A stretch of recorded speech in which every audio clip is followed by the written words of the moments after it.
Air fryer কিন্তু একটা ছোটোখাটো ওভেন। কুকিং থেকে বেকিং সব কিছু তুমি এয়ার ফ্রায়ারে করতে পারো, এমনকি কেকও। বাচ্চারা তো কেক খেতে ভালোবাসে, ওদের স্কুলের টিফিনের জন্য তুমি অনায়াসে তৈরি করতে পারো। কিভাবে বানাবে চলো দেখে নাও। এর আগে আমি তোমাদের ওভেনে আর গ্যাস ওভেনে কেক বানানো দেখিয়েছি, আজকে আমি তোমাদের দেখাবো এয়ার ফ্রায়ারে। আর তোমরা অনেকে রিকোয়েস্ট করেছিলে এয়ার ফ্রায়ারের রেসিপি দেখানোর জন্য, আমি বেশ কিছু রেসিপি দেখিয়েছি। তোমরা যদি মিস করে থাকো সেই লিঙ্কগুলো আমি ডেসক্রিপশন বক্সে দিয়ে দেবো, তোমরা দেখে নিও। তাহলে চলো এয়ার ফ্রায়ারে তোমরা কীভাবে কেক বানাবে দেখে নাও। প্রথমে ড্রাই ইনগ্রিডিয়েন্টগুলো একটু মিলিয়ে নেব। এখানে একটা গামলা নিয়ে নিয়েছি, একটা চালনিতে এবার এক এক করে সব ইনগ্রিডিয়েন্টগুলো আমি একটু চেলে নেব। প্রথমে এখানে আমি 1 কাপ ময়দা নিচ্ছি,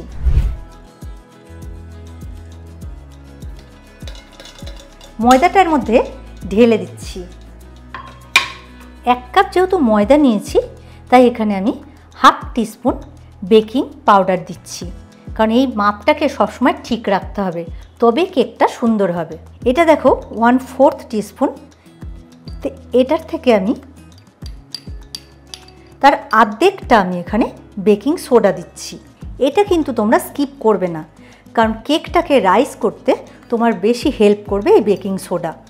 1/4 টিস্পুন মতো একটু নুন দিচ্ছি। এবার দেব চিনি।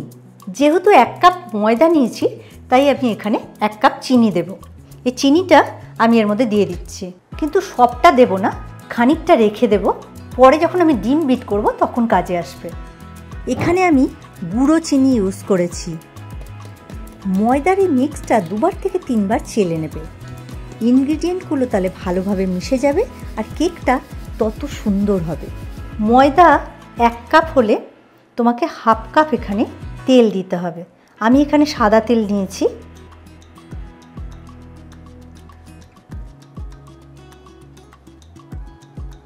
হাফ কাপ আমি এখানে দুধ দিচ্ছি, প্রয়োজন হলে পরে আবার অ্যাড করব।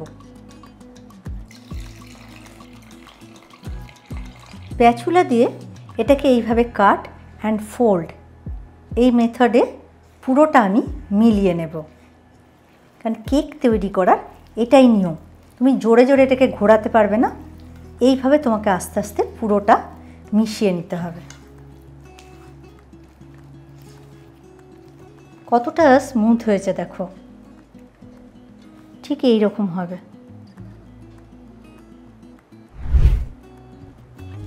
চারটে ডিম নিয়েছি, তোমাদের আমি স্পঞ্জ কেক করে দেখাচ্ছি, তাই ডিমের সাদা অংশ আর কুসুম আলাদা করে নেব, আর দুটোই আলাদা আলাদাভাবে বিট করে নেব।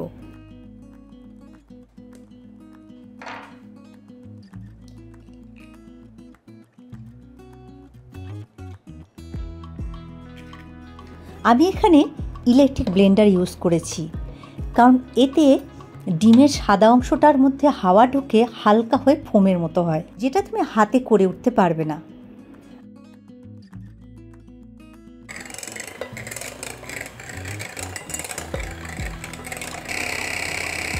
বিট করার ফলে দেখো ডিমের সাদা অংশটা কত হালকা হয়ে উঠছে আর একেবারে ফোমের মতো হয়ে গেছে।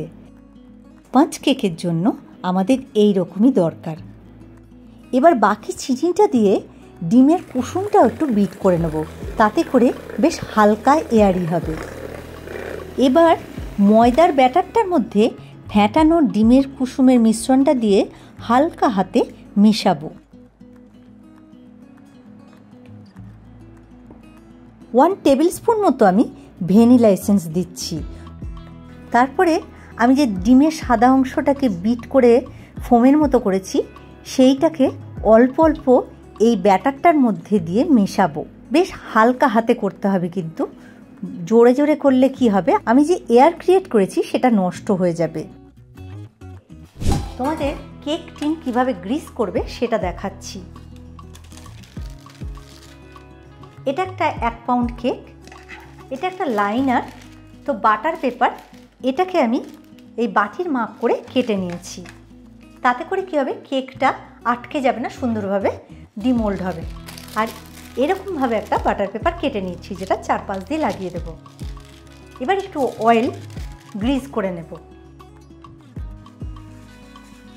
তোমাদের কাছে যদি বাটার পেপার না থাকে তাহলে এর মধ্যে এই যে তেলটা যেমন ব্রাশ করছি তারপর একটু ময়দা ডাস্ট করে নেবে।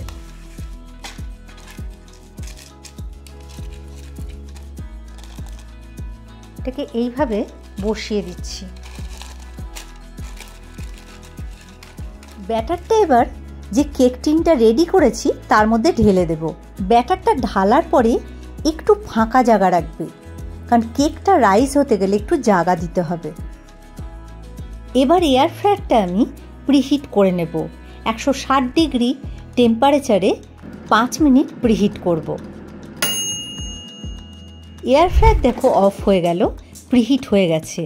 এবার এই কেক টিনটা আমি এয়ার ফ্রায়ারের মধ্যে সাবধানে বসিয়ে দেব। 160 ডিগ্রি টেম্পারেচারেই আমি 30 মিনিট কেকটা বেক করব। আমি বেকিংও শেখাই, তোমরা যদি শিখতে চাও হাতে কলমে তাহলে অবশ্যই আমাকে কমেন্ট করে জানাবে। 30 মিনিট হয়ে গেছে, এয়ার ফ্রায়ার অফ হয়ে গেছে। চলো দেখে নিই কেকটা কেমন হয়েছে। কত সুন্দর হয়েছে দেখো, কালার দেখে নিশ্চয়ই বুঝতে পারছো। পুরোপুরি ঠান্ডা হতে দেবে, তারপরে কিন্তু কেক কাটবে, কারণ গরম কেক কাটতে গেলে ভেঙে যায়। রুম টেম্পারেচারে চলে এসেছে কেকটা। এবার তোমাদের ভেতরটা কেমন হয়েছে কেটে দেখাই, দাঁড়াও। দেখো একদম পারফেক্টলি বেক হয়েছে, আর কতটা স্পঞ্জি হয়েছে দেখো। তাহলে দেখলে তো খুব সহজে ঘরে এয়ার ফ্রায়ারে কেক বানিয়ে নেওয়া যায়, তাও আবার ঘরোয়া উপকরণ দিয়ে। আজই ট্রাই করো, আর কেমন লাগলো কমেন্ট করে জানাও। খুব ভালো থেকো তোমরা। ফিরে আসছি খুব শিগগিরই এইরকমই নিত্য নতুন রেসিপি নিয়ে।